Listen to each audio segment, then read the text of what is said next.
Didn't record yesterday, didn't record today. Welcome back to another video. And I don't know what day it is, but I just know my body is somewhat tea.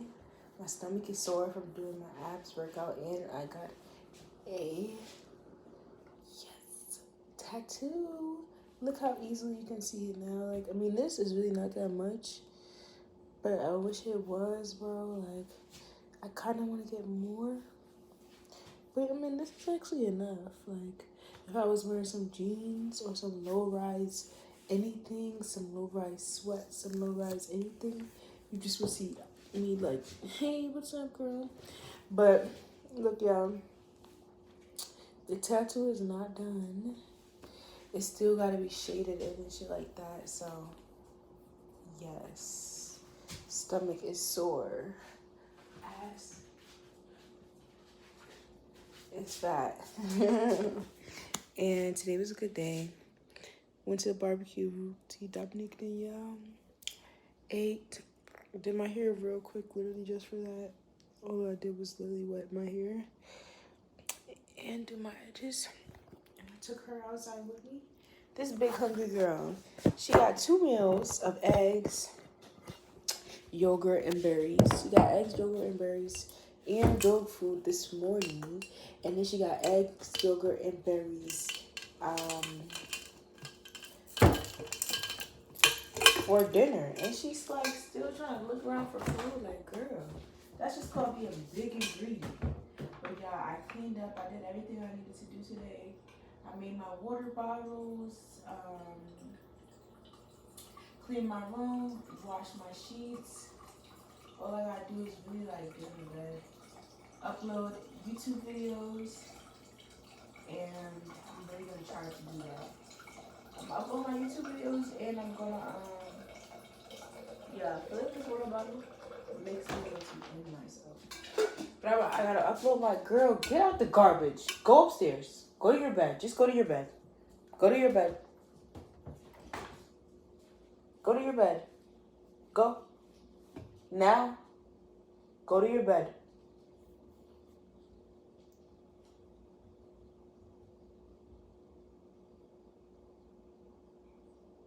Go. Just she'll stay on the stairs. I did my laundry. I got me some new flowers. Finna just sit in the room with the candles on, watch videos, and upload my YouTube videos. I'm try, y'all. Or I'm gonna put them on the SD drive. And maybe I'll just upload them tomorrow as I like just lay in the bed and watch videos. Cause bro, I did that the other day and it was so comfortable. But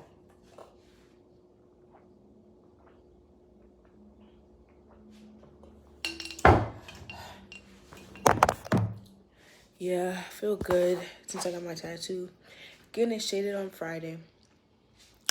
Thinking about getting a tattoo on my hand, but yeah, like I'm nervous because it's just like it's just a hand, but it's just like I don't know, like I wanted to get abundance like in the middle of my hand, just abundance, because I'm like, baby, that's a big cheat code. Y'all don't know that, but that's a big cheat code.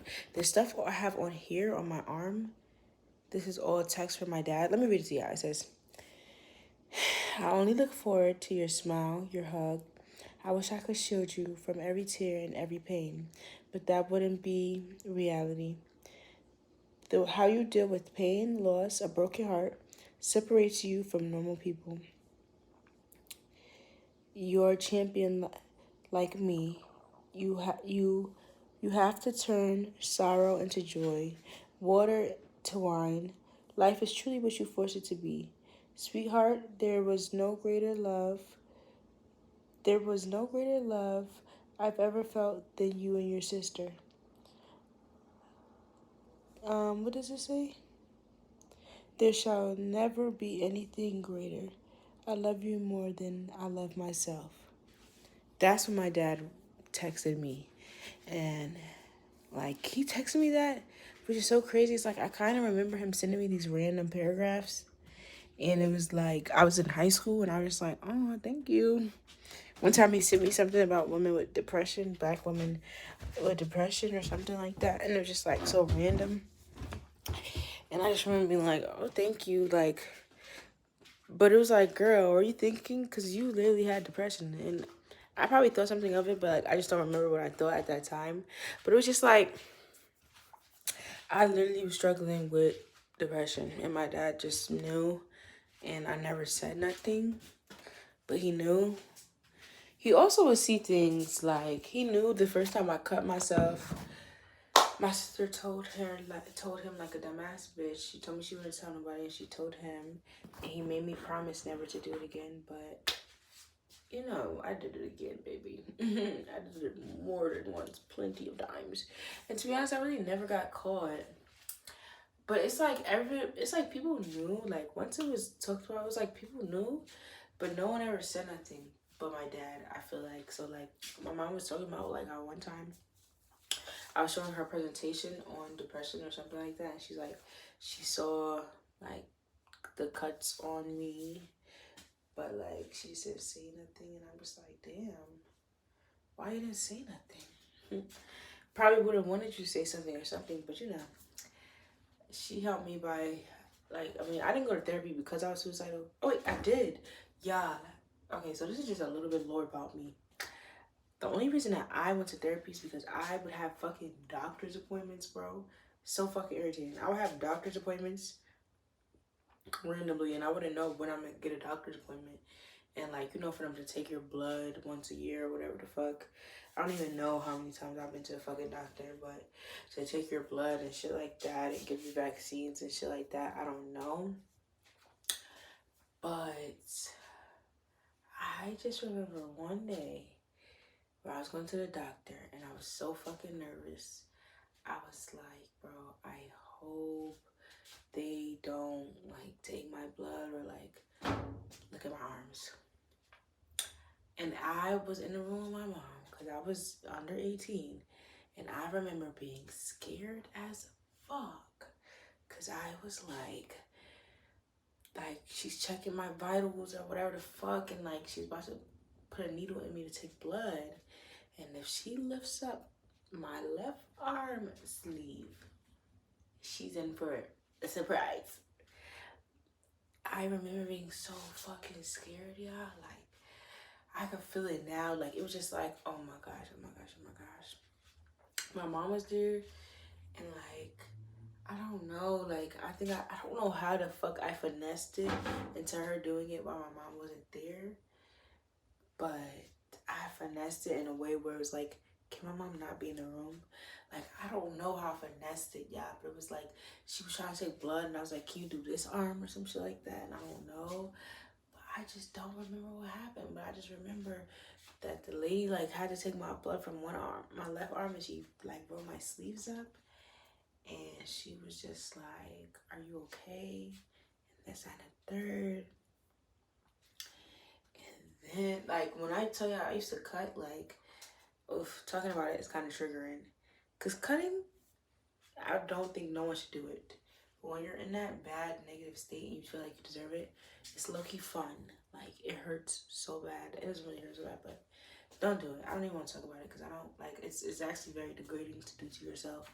And it just means that you hate yourself and you're at an all-time low. You don't want to ever be there because nothing was going good for me when I didn't love myself and when I hated myself. I didn't get anything I wanted. I didn't attract love. I didn't attract happiness, abundance. I didn't get none of that when I hated myself. So I don't want to encourage anybody to do that because it's fucking not cool. It's not it. But when you are depressed, and the fact that I'm in such a better state, I'm so far out of that mentality. Let me tell you, the last time I cut myself, really cut myself, like, okay, last time I cut myself, which was just like a, oh my gosh, my mom was going crazy and I just needed to do it one little time, probably like 3 years ago. It wasn't a bad thing though. It was just like a, you know what I mean? Like, it was just like a, and then I was like, I can't do this, you know what I mean? Other time before that was probably like the year before, 2 years before, I don't remember. But I remember one time I had like this bad manic episode.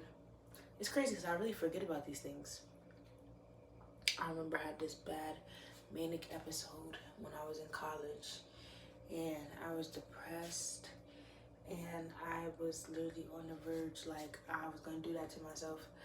Like I don't know, like I just was losing it. Like it was just bad, and it was like I don't know. I listened to a song. The song triggered me. I'm taking a shower. I come out the shower. None of my roommates were there. I start going crazy. Down my arm and down my legs, going crazy. It's like in the moment, I'm not thinking about the fact that at the time I was with my ex, and it was like, I'm not thinking about the fact that we sleep with each other every night. So it's like, he was gonna, you know what I mean? But I basically had text my friend. It's like a cry for help. It was like, I'm about to end this shit, bitch. I'm not gonna lie. And I didn't expect them to come, but they came. I didn't text them saying I was gonna do it, but I just was like, I don't know. I think they were texting me, and then I just had to text back because they kept texting so much. I'm like, I can't right now, y'all. Like, I'm just feeling low, and I don't ever do that. I'm telling you, I don't do that. Nobody, nothing. But it's like in college, you feel a whole different type of closeness. And it was like they came to our room and they talked to me. It was like I was crying, I was tweaking. At the time, I had a best friend. I think I posted something about it on Snapchat. Like, girl, fuck is you doing? But I really think I was actually tweaking the fuck out. Like, I don't know. Like, I was literally like having a cry for help. No, I think I posted about it after or something like that. And I was on the phone with my best friend at that time, and it was like, girl, you're not my best friend. Because the way she was responding, it was just like, bitch, I can't do this. There was nothing there. But yeah, I had literally destroyed myself. And then I remember I went to go sleep and lay down with my ex, and I was sleeping with a hoodie on and sweats, and I don't usually do that. It took a while, but then I ended up showing him. He was like, yeah, I felt like it was weird. And he was like, I did feel something. Because he was like, he rubs all on you. So, like, while I'm trying to sleep, like, he's all on me, basically. So, it's like, you know what I mean? You're going to feel a little something. And it was burning. It was hurting me. Like, my cuts were so fresh, like, it was hurting me. But, yeah, you know, he embraced it. He was irritating, though. He was kind of like my family. Like, kind of like how my dad was when he saw my cut. Like, my dad was just, it was so random. Like, he just paid too much attention. Like, why are you paying that much attention? Because you could, like, I have, like, scars. My last scars to go away right now is the ones on my leg. And let me see. I think it's gone. Or it's like, it really, yeah, it's really gone. Like, yeah, you can't even see it. Because they've been on my leg. Like, these cuts have been on my leg for fucking forever. And my ex would do that thing, like looking at it like just disappointment. Now I don't know what they trying to show that they care, but it don't really help for me. It make me feel ashamed of it. And I mean, I guess I should feel ashamed of it, but it just don't help. And like, that's the same thing my dad would do. He'd be like, what is this? Like, he saw it on my leg and was like, what is this? And I think it was like 2019 he saw that. And I'm like, please, bro. But yeah, I used to be so bad with that. That's something nobody really know about me. And I forget about that because I don't really share it or tell nobody. But yeah, I'm going to be having TED Talks in the future. And I'm going to be talking about it. You know, like, it's just shit people will never ever know about me. And it's all part of my journey. And I can't wait to tell my story and help young black girls just like me. But that's why I got this tattoo on. First of all, it's so irritating now when I like this is like this. But I got this tattoo on my left wrist because this is where I used to cut. So I literally cannot cut because I have a tattoo. And it's a tattoo from my dad. And it actually like covered my scars because I did have scars. When I got this tatted, I did have some scars. Like, you know, I just have like brown marks. Like, you could just see something was going down on there. That's really it. But so when she was tatting this, it felt, okay, I don't say it, but it was just like, that was like my last final cut. You know what I mean? Like, that was my last final cut. And it was crazy that it's just crazy that the arm that I used to abuse so bad, I covered it with such loving and positivity and loving words. You know what I mean? Like, I really covered it with loving and positive words. So it's just such a spiritual and like physical and it's just such a crazy ass thing to do. You know, like, I don't know. It's just a crazy thing to do for me. I don't really know where I started talking about this or why I started talking about this, but just love yourself and just keep fighting. Keep fighting and listen to me. Listen to me. Watch my videos. Watch my old videos where I just talk. Watch my videos where I'm depressed and going through it. Listen to me. Watch me. Talk to me. In the comments, talk to me. Because I'm someone that gets it and I don't judge and I'm honest and I'm the only person that has, like, you know, I would say the amount of followers, I guess, I have, or the impact or whatever. I don't know. I don't know what I really have. I'm not gonna lie. But I'm the only person doing it. I'm the only person with, you know what I mean, that's telling you what I'm mentally going through, my day-to-day struggles, what I struggle with, how I'm feeling. People don't be doing this. I don't know why they don't be doing this. It's probably better for them to keep to themselves. It's best for me to tell people. I tell you how I feel, not exactly what I'm going through, because we all feel the same things. We don't go through the same things. We kind of do, different ways though, but we don't go through the same things, but we feel the same things. We always feel the same things. We just, for some reason, never tell each other. We never tell each other that we feel the same things. We all feel the same way. I've been crying on camera, y'all. I've been doing it for a long time. Way before, bitch. I've been doing it on Snapchat, bitch. Before TikTok was even a thing, bitch. I was doing it on Snapchat before I was doing it on Instagram. I've been doing this. That's why I'm gonna thrive in everything I do, because I stay unique and original and so true to myself.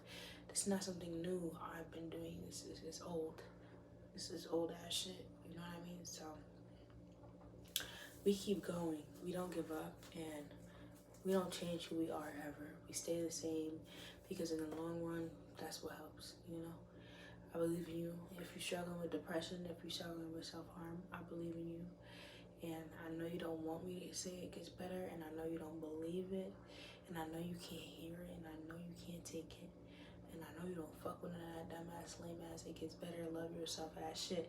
To you, it's dumbass, lame ass shit. It's because you can't even mentally grasp it right now, because you're so far deep in your depression, and you're so comfortable with that. You think that that's all that there is, and that's the only thing there is to be comfortable with. Do you understand that I learned how to love myself so much that now when I start to get depressed, I am not comfortable in it no more. I cannot take it no more. I don't want to be where I used to be no more. And it's crazy to sit back and think that, but I never really sit back and realize, like, I literally hate being depressed. I don't like it. I don't like having anxiety. I don't like having depression. I hate the feeling of it. I hate something feeling like it's sitting on my chest. I hate not taking a shower for days. I hate not taking care of myself for days. I hate not speaking up for myself. I hate letting people walk over me. I hate just being the bigger person at all times. I hate it. I hate that shit. I love speaking up for myself. I love taking care of myself. I love taking showers. I love feeling comfortable. I love eating food that's good for me. I love being healthy. I love working out. I love working my mind out. I love having hobbies. I show myself I love myself because I can do more than just work. I can do more than just relax. I can be creative in a way that doesn't have to profit. That's just simply for me, something to keep for me. And you know that you want to feel that too. And I say this because when I was depressed, nobody could help me but me. And you know, sometimes when you're in certain environments where all you're told is to listen, and you have no choice but to listen to your superiors, listen to who's bigger than you, listen to the parent, listen to whoever, and your say don't matter. Guess what? When you get that instilled in you where all you have to do is listen, that means you're a really good student. You're a really good student. That means you learn very well. Now, it might not mean you learn math and shit well, but you learn what you're told well. And if you was told the right things, you would have learned it even better, and you would have been feeling 10 times better than you do. Instill the right things within you. Because that's what I do. My therapist tell me to do something, I do it. I listen to an audiobook, I do what the audiobook tells me to do. I'm a fucking good ass student, so I just take it. Why not? I might as well be a good ass student in something good rather than something telling me I'm fucking dumb and shit. You know what I mean? Listen to Louise Hay. Listen to The Power is Within You by Louise Hay. Listen to The Power is Within You by Louise Hay. It's on YouTube for free. And if you keep on going through them, scrolling through the videos that pop up as soon as you search up, you're going to find one with no ads that you can go to sleep to every night.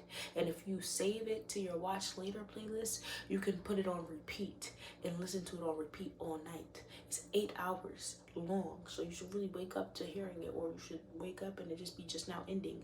Go to sleep to that every day for 30 days. You don't even actually have to watch it. You don't even actually have to listen to it.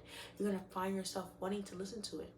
I found out when I was at work. I swear to you, I found it when I was at work. I looked at it. It said The Power is Within You by Louise Hay. A couple months after my dad died.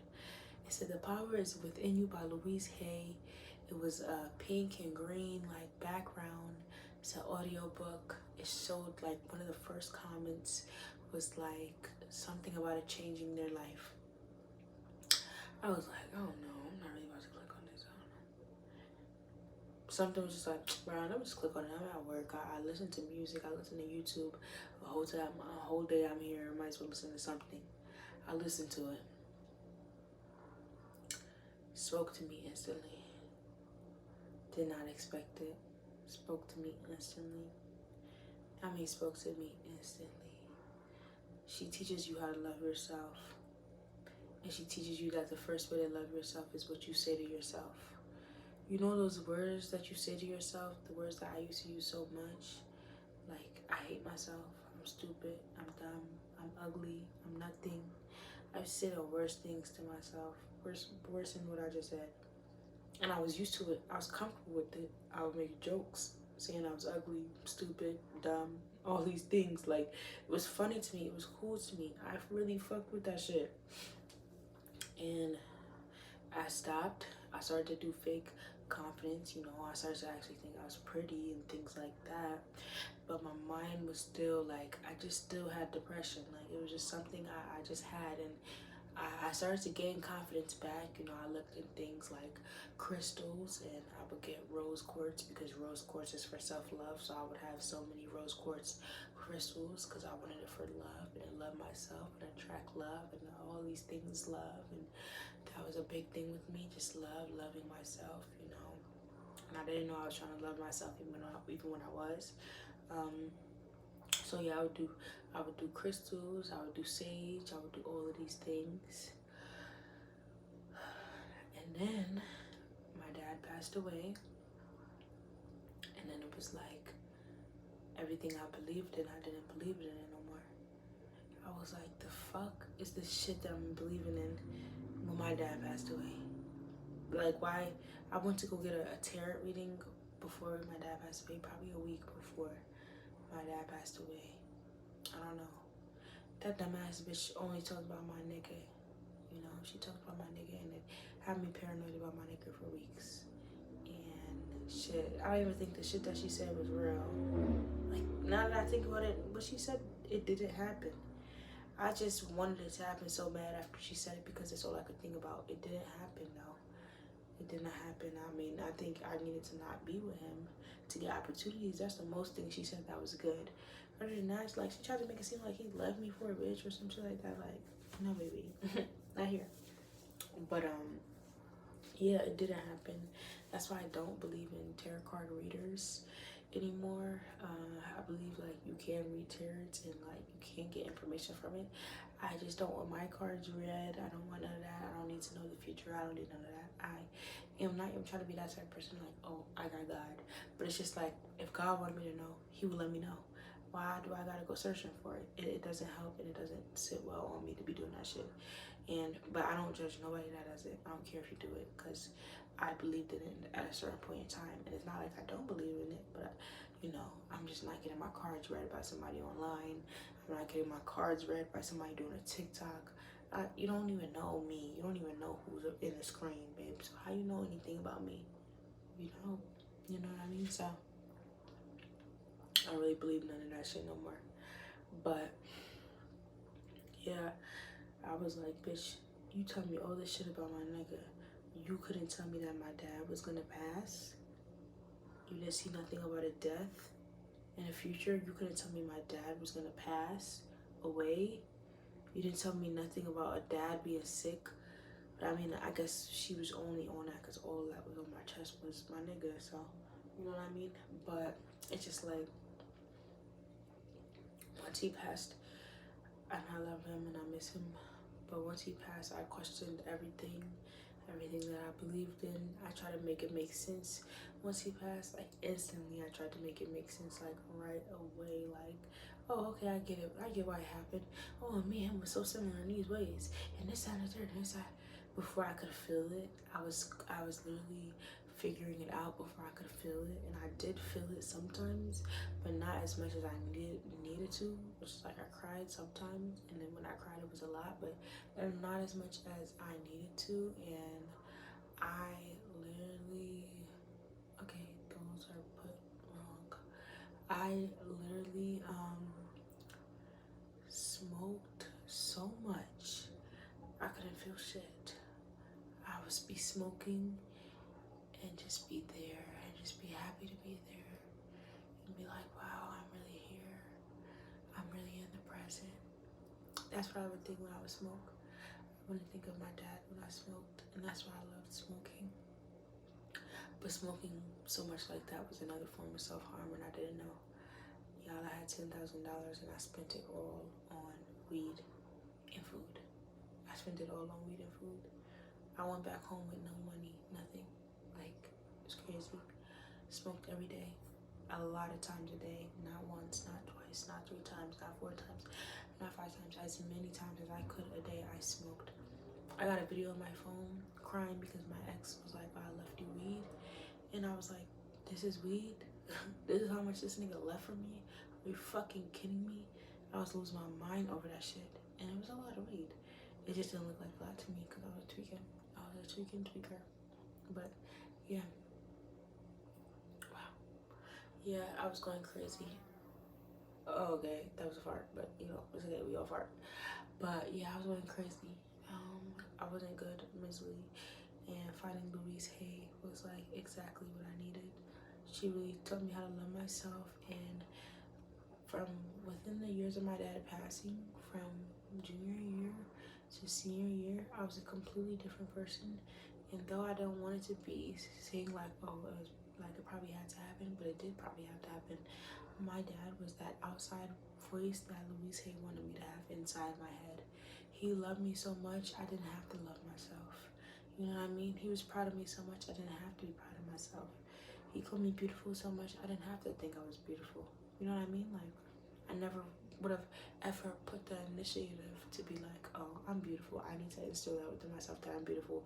Or I'm confident. I need to instill that within myself that I'm confident. I love myself. I need to instill that within myself that I love myself, because my dad did it enough for me. I didn't have to do it. He was doing it for me. And I can't have that. I couldn't have been, you know what I mean? And it was like I had instilled all this confidence and self-love into myself before he passed. That he passed in, it's like he took it all with him. Like, I was looking a mess. I was like, it's like he took all my self-love and beauty with him. Like, and I had to gain it all once again back.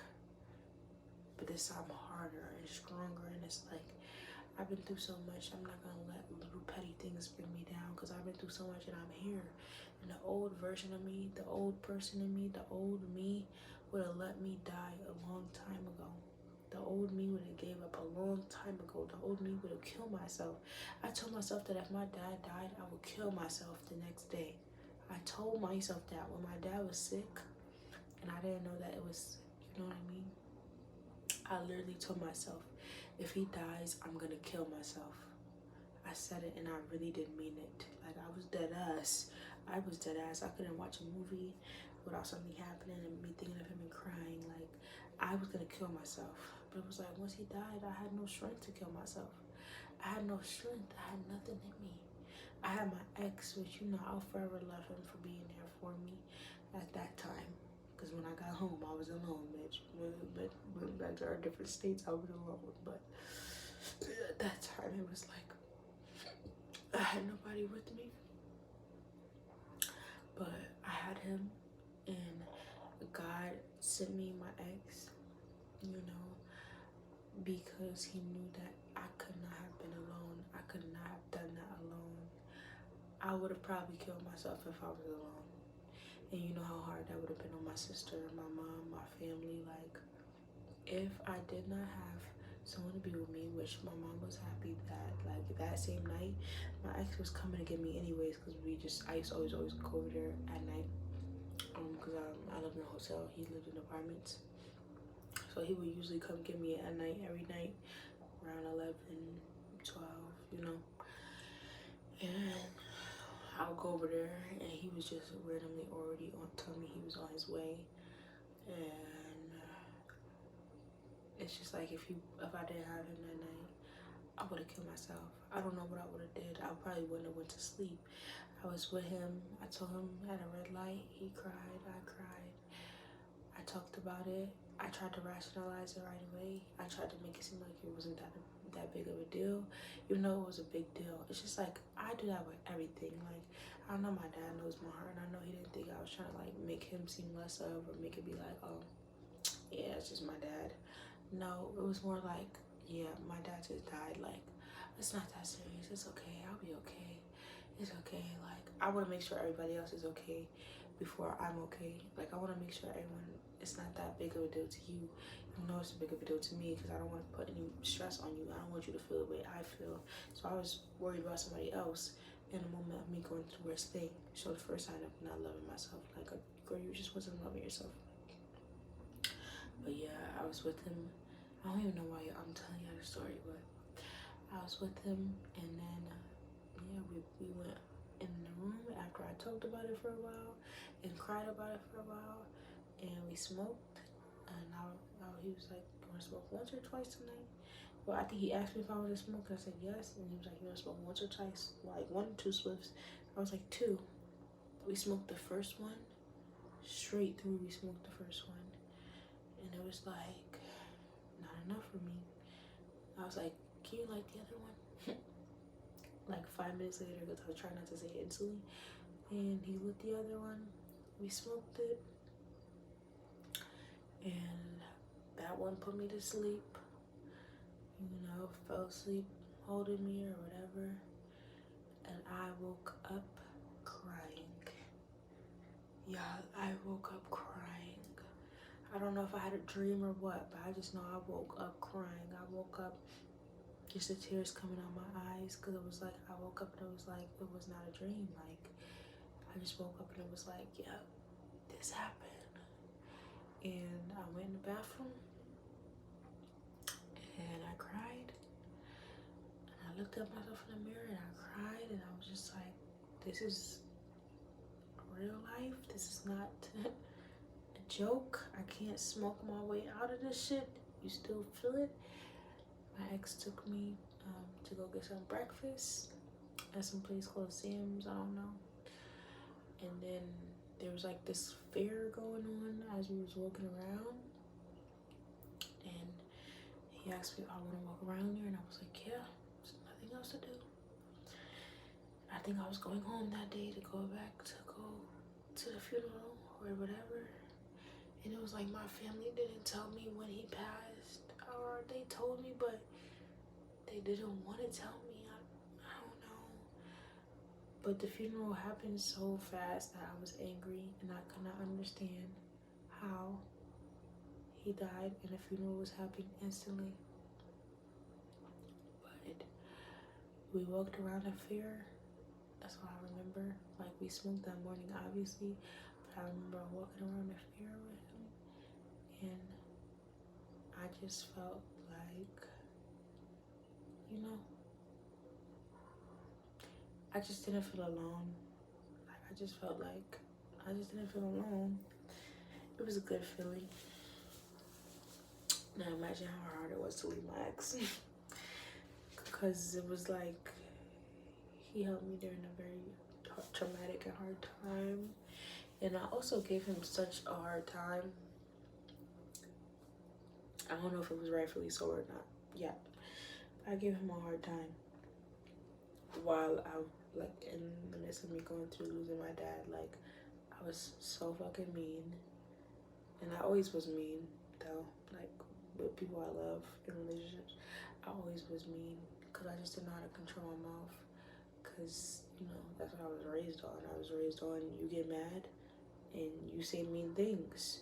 So, of course, that's all I know is to get mad and say mean things. So it's like, I'm thinking this is normal. If you heard the things my mom would say about my dad and the things my dad would say about my mom, bitch, I wasn't saying nothing too bad.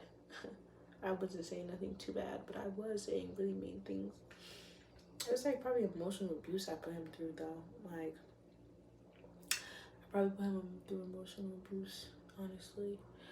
But not that bad, though. Not really. Like, it wasn't 24/7. It was rightful times, but I just didn't react the way that I should have reacted.